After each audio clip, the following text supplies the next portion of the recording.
I went back to my hometown, a fishing village in Zhoushan, Zhejiang, during my vacation. As soon as I stepped off the bus, the salty sea breeze washed over me, carrying with it the faint tang of seaweed and the briny scent of the ocean, instantly pulling me back to childhood memories of the village. Under the old banyan tree at the entrance of the village, a few elderly folks sat in bamboo chairs, basking in the sun and chatting leisurely.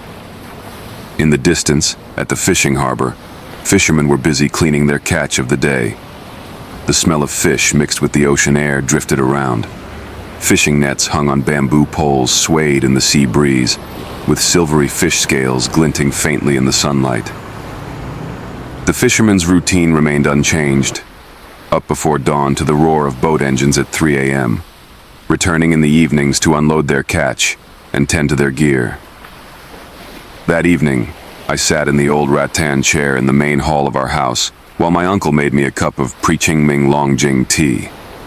As the aroma wafted through the room, he suddenly brought up a strange incident that had occurred 3 years ago. My uncle said, holding a crumpled cigarette with his calloused fingers. "Do you remember Old Wang, the man who lived in that blue-tiled house at the end of the village?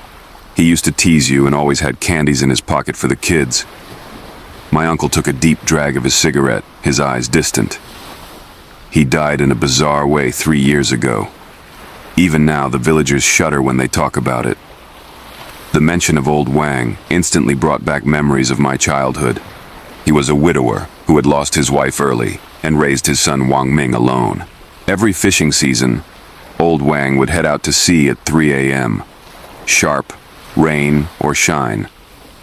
I still remember his green, paint-chipped fishing boat with a lantern at the stern polished to a perpetual shine.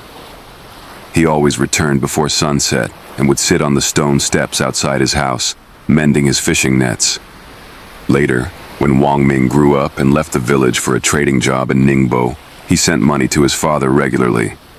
But Old Wang's life stayed simple and frugal, revolving around fishing day after day. That morning, my uncle's hand trembled slightly, spilling some tea on the table. It was just before dawn, and Aunt Lee, who was out collecting seafood, passed by Old Wang's house. The sea fog was thick that day, and visibility was less than 3 meters. She glanced habitually into Old Wang's yard and saw a figure lying there. My uncle took a deep puff of his cigarette, the smoke curling through the dimly lit room. Aunt Lee ran over and found it was Old Wang.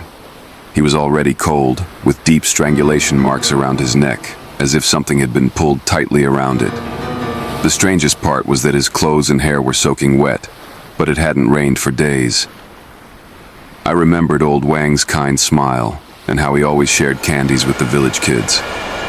The villagers said he was a gentle soul who never held grudges.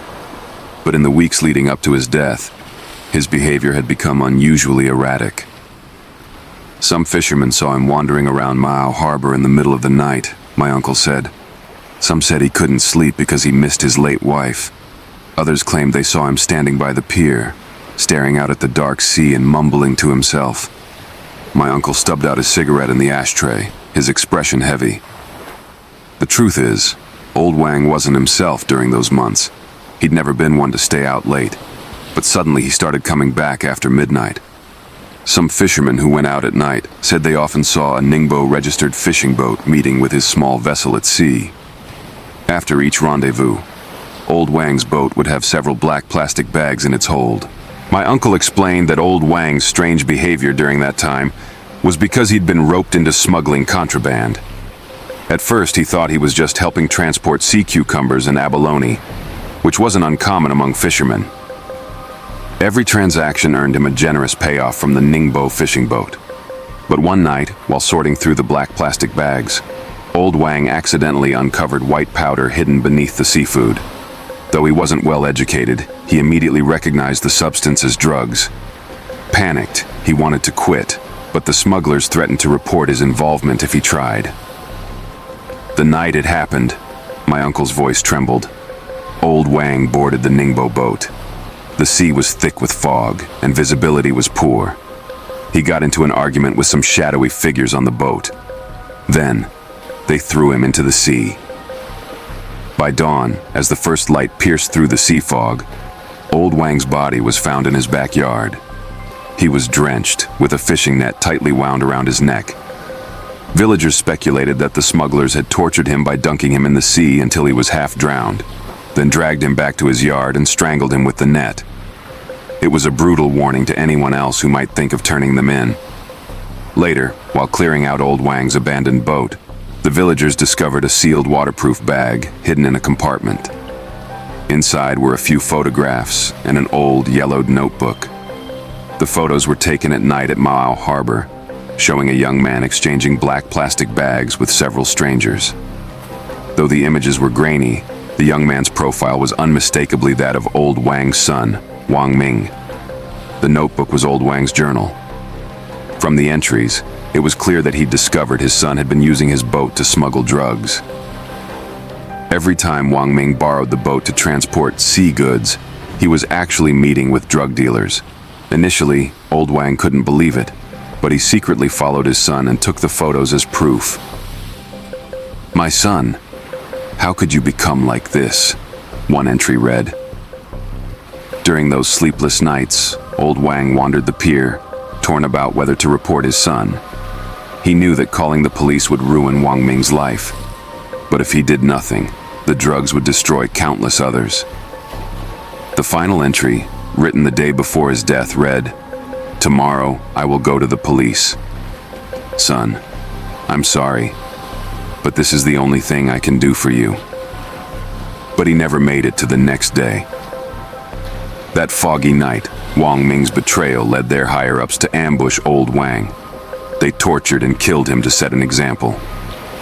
"Ah," my uncle sighed.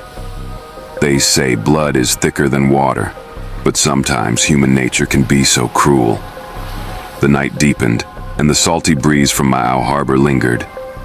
The fishing village lights flickered faintly, and life carried on as always, with fishermen rising at dawn and resting at dusk.